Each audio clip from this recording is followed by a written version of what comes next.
ఒకవైపున ఇజ్రాయెల్ని 14 ముస్లిం దేశాలు నాశనం చేయడానికి ప్రయత్నించినటువంటి సందర్భంలో ఏకకాలంలో రాత్రికి రాత్రి ఆయా దేశాల మీద దాడి చేయడం ద్వారా దాదాపుగా 40 ఏళ్ల నుంచి వాళ్ళు మళ్ళీ దాడి చేయలేని పరిస్థితి సృష్టించింది ఇజ్రాయెల్. ఆ తర్వాతనే అందుకని ప్రత్యక్ష యుద్ధంలో ఇజ్రాయెల్ని గెలవలేమని ఇరాన్ కూడా పరోక్షంగా హమాసు, హెజ్బుల్లా, ఆ తర్వాతన Houthi, Islamic resistance force, Islamic jihadist force లాంటి తీవ్రవాద సంస్థని తయారు చేసి వాళ్ళ పని కేవలం ఇజ్రాయెల్ని నాశనం చేయడమే.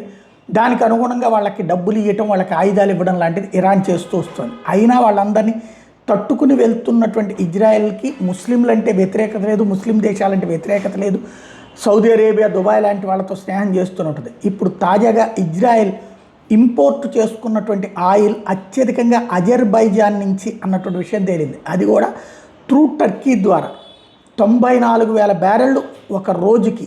దాదాపుగా ఇజ్రాయెల్ వాడేటటువంటి ఆయిల్లో 31% అజర్బైజాన్ దగ్గర నుంచి కొని టర్కీ ఇజ్రాయెల్కి సరఫరా చేస్తుంది అన్నటువంటి విషయం తేలింది.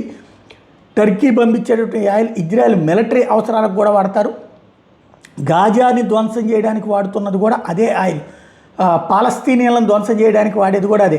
ఓ పక్కన పాలస్తీనియన్లు అయినటువంటి హమాస్ తీవ్రవాదులకు అనుకూలమైన పాలస్తీనియన్లకు మద్దతు ఇచ్చేటటువంటి టర్కీనే మళ్ళీ సేమ్ ఆ అదే పాలస్తీనా వాళ్ళని నాశనం చేయడానికి ప్రయత్నించేటటువంటి ఇజ్రాయెల్కి ఆయిల్ కూడా అమ్ముతుంది అన్నటువంటి విషయం తాజాగా తేలింది. అందుకనే ఎర్డోగన్ అన్నటువంటి వ్యక్తి ఎవరిని ఎప్పుడు ఎక్కడ ఏం చెయ్యాలో బాగా తెలిసిన వాడు అన్నటువంటి విషయం మరొకసారి చర్చకు వచ్చింది. తాజా లెక్కలతో సహా బయటపడినటువంటి అంశం ఇది.